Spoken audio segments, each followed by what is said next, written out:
اللہ امام رضا کا فرمان ہے کہ امام رضا جب محرم کے دن شروع ہوتے تھے اپنا امامہ اتار دیتے تھے اور سر میں خاک ڈالتے تھے اور ننگے پاؤں بازاروں میں چلتے تھے. پوچھنے والے پوچھتے تھے یا ابن زہرا یا ابن رسول اللہ یہ بتائیے کہ آپ ایسے چل رہے ہیں, کیا گھر میں کوئی بڑا واقعہ ہو گیا ہے, کیا کوئی گھر میں کوئی انتقال کر گیا ہے, کیا آپ عزا کا عالم منا کے چل رہے ہیں؟ تو امام فرماتے نہیں, گھر میں ابھی تو واقعہ نہیں ہوا لیکن ایک بہت بڑا واقعہ ہوا تھا. مولا وہ کون سا ہے؟ فرمایا کربلا میں میرے حسین کو شہید کر دیا گیا. تو پوچھنے والے نے اعتراض کیا, مولا اس واقعے کو اتنے سال گزر گئے لیکن آج آپ ایسے کیوں منا رہے ہیں؟ تو امام رضا جواب دیتے ہیں, فرمایا اگر میں کربلا کو ایسے نہ مناتا اور ہم نہ مناتے تو فرمایا تم ایسے حسین کو بھول جاتے اور واقعے کربلا کو بھول جاتے جیسے تم لوگ غدیر کو بھول گئے.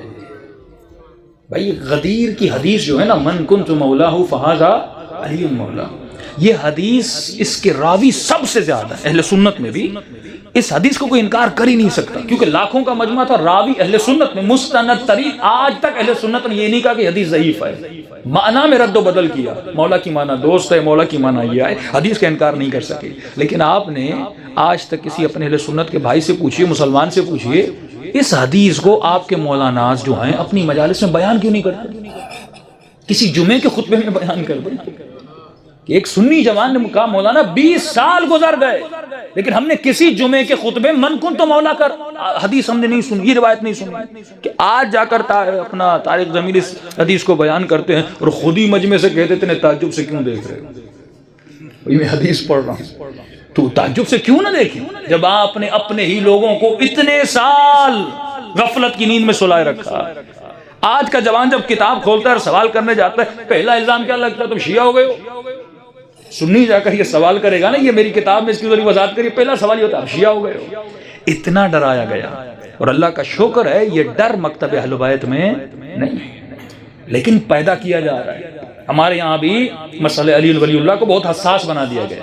اگر کوئی گفتگو کرے یا مقصر, اور دوسری طرف اگر کوئی تھوڑے بہت فضائل پڑھے غالی, اتنا اس شخصیت کو حساس. بھائی گفتگو کرو, میں کہتا ہوں اگر کوئی تقلید نہیں کرتا تو گفتگو کرے کہ بھائی آپ تقلید کیوں نہیں کرتے. اس کو حدیث کے ذریعے سے, عقل کے ذریعے سے, لاجک کے ذریعے سے سولو کیا جائے گا. کون سا مسئلہ ہے جو حل طلب نہ ہو؟ حدیث موجود ہے, قرآن موجود ہے, روایت موجود ہے. اللہ نے عقل دی ہے, عقل لڑنے کے لیے نہیں ہے, عقل سمجھنے کے لیے ہے. انسان دنیا میں آیا صراط مستقیم میں چلنے, لوگ مولا علی سے جا کر سوال کر رہے ہیں, تو ہم لوگوں کو سوال کی اجازت کیوں نہ دیں؟ تو یہ جو سد الباب کیا گیا, فَاسْأَلُوا أَهْلَ الذِّكْرِ إِن كُنتُمْ لَا تَعْلَمُونَ, پوچھو اہل ذکر سے, اس سے پوچھو جس کے پاس علم ہے اگر تمہارے پاس علم نہیں ہے. صلوات پڑھے محمد و آل